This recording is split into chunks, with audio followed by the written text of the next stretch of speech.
아멘. 우리에게 주시는 하나님 말씀 열왕기상 7장 1절에서 12절 말씀입니다. 열왕기상 7장 1절에서 12절 말씀. 구약성경 520페이지입니다. 구약성경 520페이지. 열왕기상 7장 1절에서 12절까지 말씀입니다.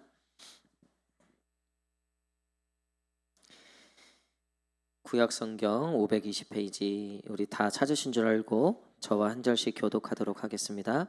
솔로몬이 자기의 왕궁을 13년 동안 건축하여 그 전부를 준공하니라.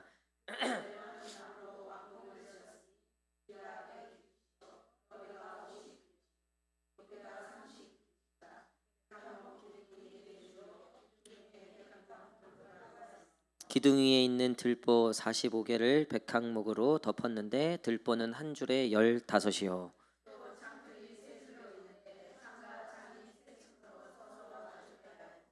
모든 문과 문설주를 다 큰 나무로 네모지게 만들었는데 창과 창이 세 층으로 서로 마주 대하였으며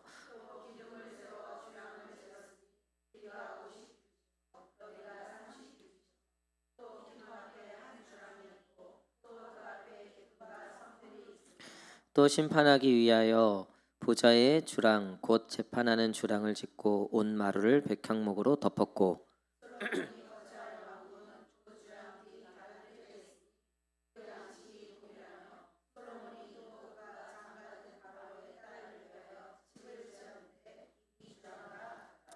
이 집들은 안팎을 모두 귀하고 다듬은 돌로 지었으니 크게대로 톱으로 켠 것이라. 그 초석에서 처마까지와 외면에서 큰 뜰에 이르기까지 다 그러하니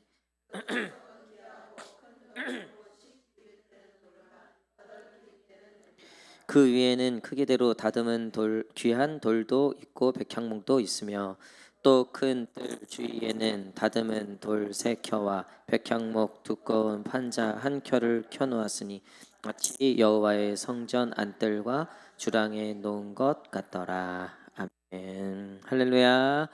이제 우리 한번 마음에 손을 얹고 하나님께 고백하겠습니다. 우리 하나님께 사랑합니다. 감사합니다. 시작.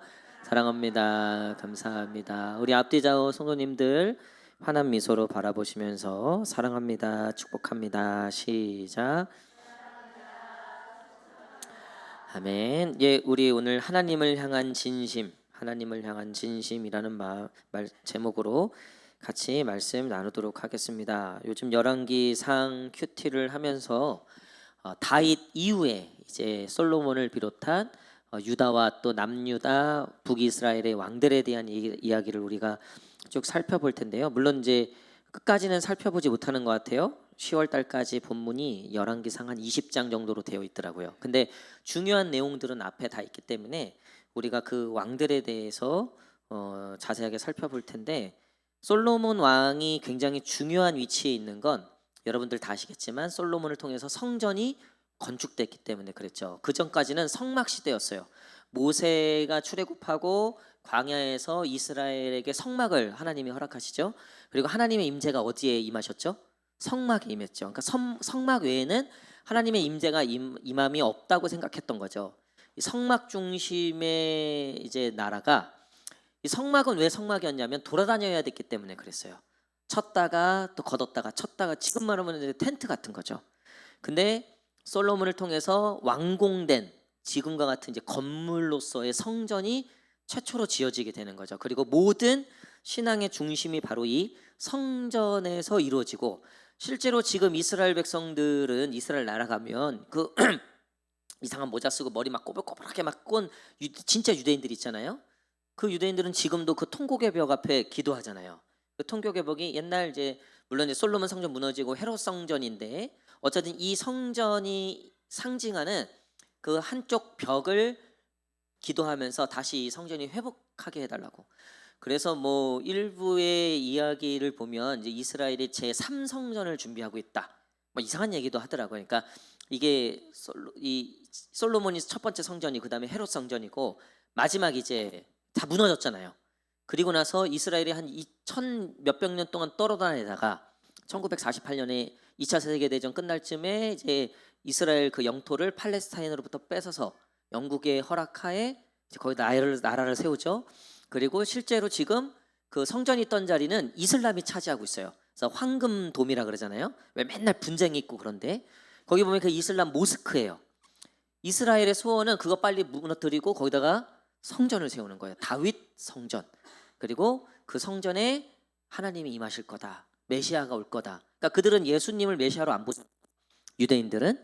그래서 아직도 메시아가 안 왔다고 믿고 있고 성전을 짓고 그 성전에 메시아가, 그래서 그들의 율법에 보면 결국 그 이슬람 모스크를 없애고 거기에 성전을 세울 자가 메시아다라고 하는 거예요.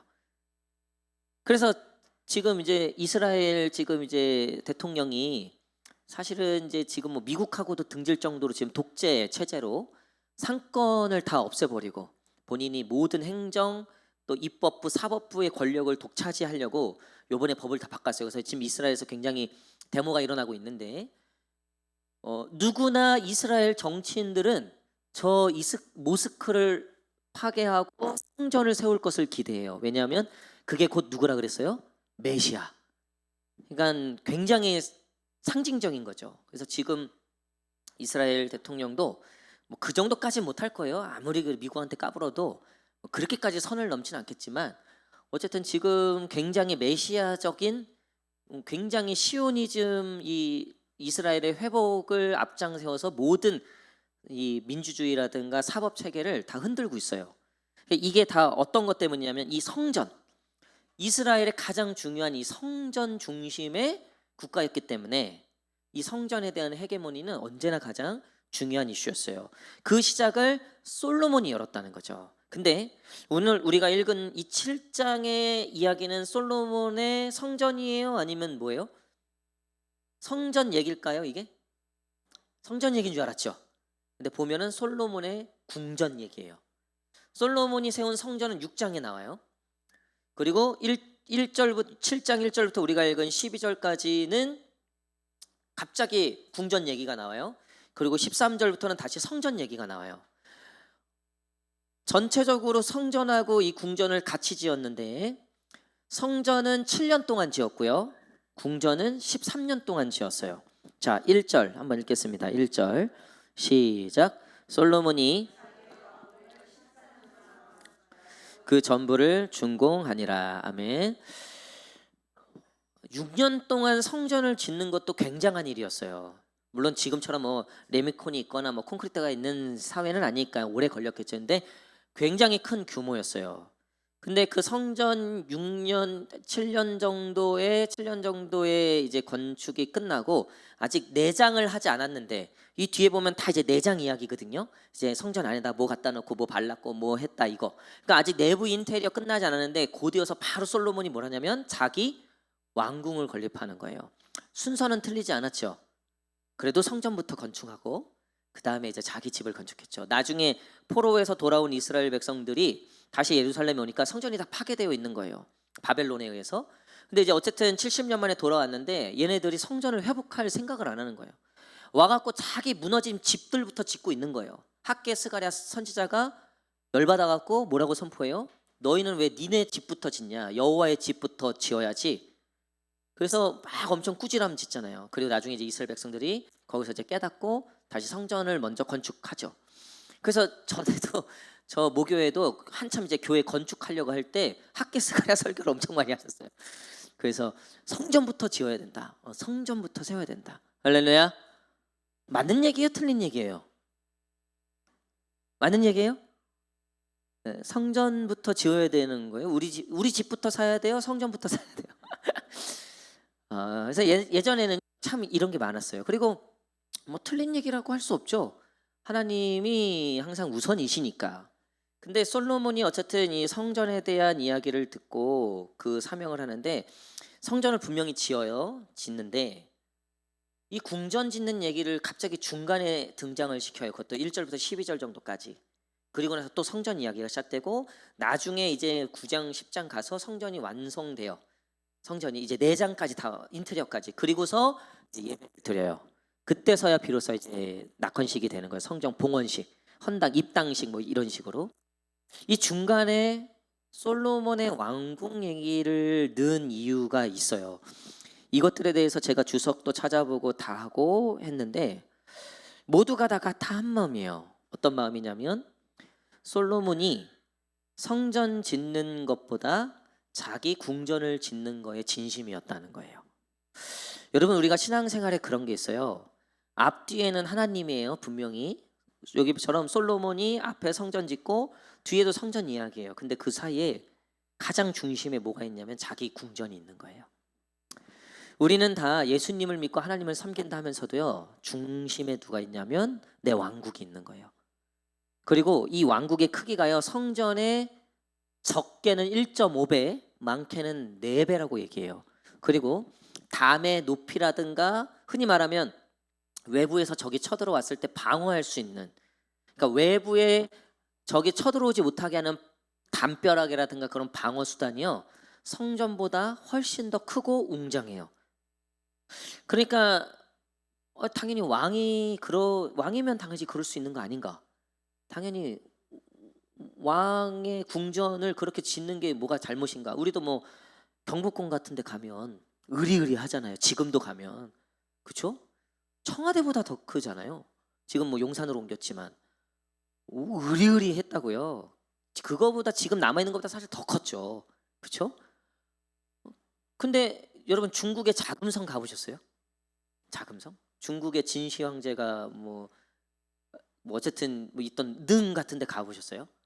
뭐 저는 안 가봤는데 그 뉴스 같은 다큐멘터리 그거 보니까요, 뭐 규모가 뭐 말로 할 수가 없어요. 왕이면 뭐 그 정도 할 수 있는 거잖아요. 그렇죠? 근데 성전의 이 이야기 중간에 이 솔로몬의 왕궁의 이야기가 들어오고 그 규모나 그 기간이 훨씬 더 길고 훨씬 더 웅장했다는 거. 자, 그리고 앞에도 중간중간 등장하는데요, 중간중간에 불안한 얘기들이 등장해요. 8절 우리 한번 읽겠습니다. 8절 말씀 시작. 솔로몬이 거처할 왕궁은 그 양식이 동일하며 솔로몬이 또 그 가장 장든 바로의 딸을 위하여 집을 지었는데 그 주랑과 같더라. 아멘. 바로의 딸들하고 결혼했잖아요. 그러니까 외교적인 뭐 전략이에요. 근데 하나님은 분명히 의지하지 말라 그랬어요. 말과 병거와 다른 나라를 의지하지 말라고 분명히 말씀하셨어요. 그 율법을 매일 읽어야 되는 게 왕의 임무예요. 근데 바로는 외교적 전략적으로 바로의 딸들뿐만 아니라 나중에 보면 뭐 엄청난, 그래서 이 후궁이 몇 명이에요? 700명. 뭐 엄청나죠. 제정신이 아니었을 것 같아요. 제가 봤을 때 그 여자 등살에 그 700명의 등살을 받으려면 한 명도 감당하기가 어려운데. 할렐루야. 남자가 저랑 우리 기련태 성도 두 배밖에 없어서 두렵고 떨리는 마음으로 얘기하지만 한 명도 감당하기가 어려운데 그 많은 사람들 감당했는지 모르겠어요. 어쨌든 이 사람 저 사람 이 우상 저 우상, 나중에 보면 솔로몬이 결국 망하고 나라가 쪼개지고 한 게 다 우상 숭배 때문이거든요. 그게 다 어디서 들어왔냐면 여자들로 통해서 들어온 거예요. 바로의 딸들 통해서, 또 뭐 암몬 딸들, 뭐 하여튼 이방 나라 딸들을 통해서, 그 여자들을 통해서. 근데 자기 궁전에 그 이제 뭐 부인이니까 당연하겠지만 어쨌든 그 방들을 엄청 많았겠죠. 방이 후궁이 엄청 많았으니까. 그러니까 크게 지었을 때는 이유가 있는 거예요. 그렇죠? 이걸 누굴 따라 했을까요? 뭘 따라 했을까요? 애굽을 따라 한 거예요. 당시 문헌에 보면 솔로몬의 성전이 다 무너졌죠. 근데 이 성경 토대로 그것들을 다시 만들어 보면 이게 당시에 이방 나라, 특별히 애굽이라든가 당시에 강대한 나라들이 있었어요. 그 나라의 그 왕국의 구조와 비슷하다. 그리고 그 내용들, 속 내용들도 비슷하다라고 얘기하고 있어요. 그러니까 솔로몬은 사실은 강력한 왕권을 원했고 그 강력한 왕권을 상징하는 게 궁전이라고 생각했던 거예요. 그래서 궁전을 훨씬 더 크게 진 거죠. 오늘 말씀 제목을 하나님을 향한 진심이라고 정했어요. 솔로몬의 진심은 어디에 있었을까? 이쯤 되면 이제 좀 헷갈려요. 그가 앞에 보면 하나님 마음에 드는 기도를 하잖아요. 지혜를 구하고, 그렇죠? 근데 이 결과를 보니까 어떤 한 학자가 주석에 보니까 이렇게 얘기하더라고요. 지혜를 구한 거는 하나님 마음에 합한 거죠. 어쨌든 부와 명예와 원수의 생명을 구하지 아니하고, 근데 그 받은 지혜를 가지고 결국 솔로몬이 했던 건 세상에 처세를 했다는 거예요. 그러니까 외교적, 세상적으로 보면 굉장히 영리한 왕이었어요. 굉장히 나라를 이롭게 만든 왕이긴 해요. 실제로 당시 솔로몬 때는요, 금도 흔했대요. 은은 남아 돌았대요. 그러니까 하나님이 솔로몬에게 뭘 주셨죠? 지혜뿐만 아니라 내가 너에게 뭘 주겠다? 구하지 않은 것 주겠다. 그 중에 핵심이 뭐예요? 부를 주겠다. 그래서 솔로몬의 부가 전무후무하다고 돼 있죠. 근데 결국 솔로몬은 평가가 그렇게 좋지 않습니다. 여러분 보세요. 우리가 하나님께 받을 거 다 받으면 신앙이 좋아질 것 같잖아요. 그렇잖아요. 아니 뭐 자식들 막 갑자기 애들이 막 변해갖고 애들이 막 서울대 들어가고 막 하는 일마다 다 잘 되고, 우리도 하는 일마다 다 잘 되고, 그냥 우리 성도님들이 맨날 와서 이것도 성공했고 저것도 성공했고, 좋죠. 할렐루야. 얼마나 그런 일들이 있으면 기뻐요. 근데 여러분 곧 그게 신앙을 의미하는가? 아니라는 거예요. 솔로몬은 오히려 전무후무한 지혜와 부를 소유했음에도 불구하고 결국 그의 진심이 하나님을 향하지 않으니까 그것들은 아무 소용이 없게 되었다는 거죠. 오늘의 말씀의 결론은 간단합니다. 여러분, 우리가 하나님께 대하여 진심이 아닌 모든 것들은요, 사실 다 썩어지고 없어질 것들밖에 되지 않는다는 거예요. 제가 이번 유지재단을 통해서 그 은성교회라고 하는 교회예요. 강서구 쪽에 건축을 짓다가 그 옛날 사진 보니까 야, 그거 만약에 완공했으면 그 저기 뭐야, 서초동에 있는 사랑의 교회 으리으리 하잖아요. 그거 막 2천억 정도 건축 그거잖아요. 거기 앞에 이렇게 지나가다 보면 막 으리으리해요 진짜. 근데 만약에 은성교회가 지어졌다면 거의 맘먹었을 거예요. 거기가 이제 합동측 교회거든요. 사랑의 교회는. 은성교회는 이제 통합측 교회인데 그 교회가 이 건축을 어쨌든 하다가 부도가 난 거죠. 내막을 들어보니까요, 그 교회가 이제 이 대출을 받아야 되잖아요. 그러니까 대출을 받아야 되니까 성도들한테 돈을 이렇게 좀 빌린 거예요. 그러니까 좀 잘 사는 사람들이 있었을 테니까. 그래서 그 근처에 건물, 그러니까 부동산 투기를 한 거예요. 그래서 건물을 사갖고 그 시세차로 빚을 갚고 나머지로 뭐 하고 이런 식으로 반복했다가, 그래서 이 건물도 사고 저 건물도 사고 막 이러다가 이제 이게 총체적으로 부도가 온 거예요. 얘기를 들어보니까. 그래서 결과적으로는 어쨌든 그 부도가 나갔고 뭐 180억 정도 빚이 생겼는데, 목사님은 도망가고 그 장로들 다 떠나고 교인들 누가 남겠어요? 그거 누가 책임지겠어요? 다 흩어진 거예요, 다. 게다가 기존의 건물은 팔았으니까 건물 지어질 때까지는 임시 건물에 있었고 완전히 뭐 사분오열된 거죠. 그래서 다 흩어진 거예요. 그리고 그거를 이제 그 건물을 낙찰받은 시행사가 이제 그 유지재단을 상대로 우리 총회를 상대로 소송을 건 거죠. 그래서 이제 우리 교회까지 그 180억이 재판 4년을 통해서 34억까지 줄었고, 그 34억을 유지재단에 속한 교회들이 물라는 거예요. 법원은 총회에 물라고 했는데 총회가 이제 각 지교회에게 그 얘기를 한 거죠. 그래서 이것 때문에 뭐 지금 뭐 제가 말씀드렸지만 이것도 이게 보통 난리가 아니에요 지금. 예. 근데 어쨌든 보니까요, 하나님께 진심이 아니었다라는 생각이 드는 거예요. 결국은 성전 건축 얼마나 귀한 거예요. 여러분 우리도 성전 건축 합시다. 할렐루야. 자신 있으세요? 이 보통 일 아니에요. 근데 여러분 성전 건축은 참 귀한 일이에요. 저도 저번 주에 제가 주일날 말씀드렸지만 우리 유아유치부 공간이 있었으면 좋겠다. 그래서 요즘에 특별히 여기 양문교회 위층을 계속 제가 오락가락 땅 밟게 하고 있어요. 땅 밟기. 이번 주 화요일도 우리 땅 밟기 할 거예요. 땅 밟기 기도하면서 우리에게 달라고. 아이고, 우리 교회 참 감사하고 기쁜 일이죠. 근데 여러분 보니까요, 성전 건축도 참 귀한 건데 그게 결국 하나님을 향한 진심이 아니면 그거는 하나님이 기뻐하시는 일이 되지 않는다는 거예요. 결국 또 그렇게 됐고 우리의 모든 삶이 이와 똑같다는 거죠. 솔로몬이 전무후무한 모든 것을 받았지만 우리는 그렇잖아요. 누가 집 샀대, 야, 누가 뭐 좋은 차 샀대, 야, 요즘 돈 잘 번대. 그러면요, 야, 하나님이 축복해 주시는가 보다. 이꼬로 축복이에요. 하나님의 은혜, 하나님의 축복. 저는요, 그거 반은 맞고 반은 틀렸다고 봐요. 그리고 나서 결과를 봐야 돼요. 그 인간이 그래서 더 하나님께 드리는지, 그래서 그 인간이 더 하나님 앞에 정직해졌는지. 죄송합니다, 인간이라 그래갖고. 그래서 그 인간이 하나님 앞에 더 헌신하는지. 결국 진심이 아니었다는 거예요. 그게 없으면. 다윗은요, 시편에 보면 그 목동 출신이 왕이 된 거잖아요.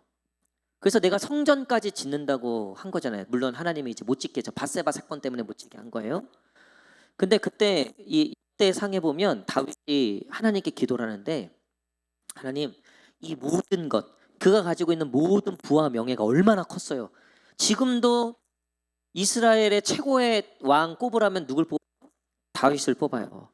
그래서 이스라엘 국기 보면 육각형 별이 있죠. 그 이름이 다윗의 별이에요. 지금도 다윗과 같은 메시아가 오기를 기다리고 있어요. 부와 명예뿐만 아니라 다윗은 정말 전무후무한 하나님에게 복을 받은 사람이에요. 없는 게 없었어요. 못할 게 없었어요.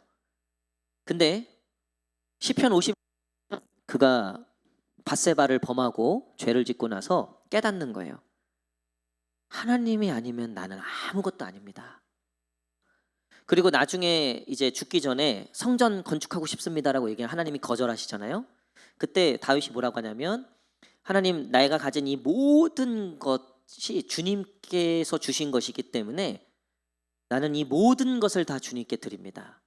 그리고 성전 건축하고 싶습니다. 근데 하나님이 거절했는데 한 번 더 소망을 해요. 다윗이 한 번 더. 이거 나 다 없어도 됩니다. 나 정말 하나님의 집 짓고 싶습니다. 그래서 시편에 보면 이 성전을 사모하는 다윗의 고백들이 있어요.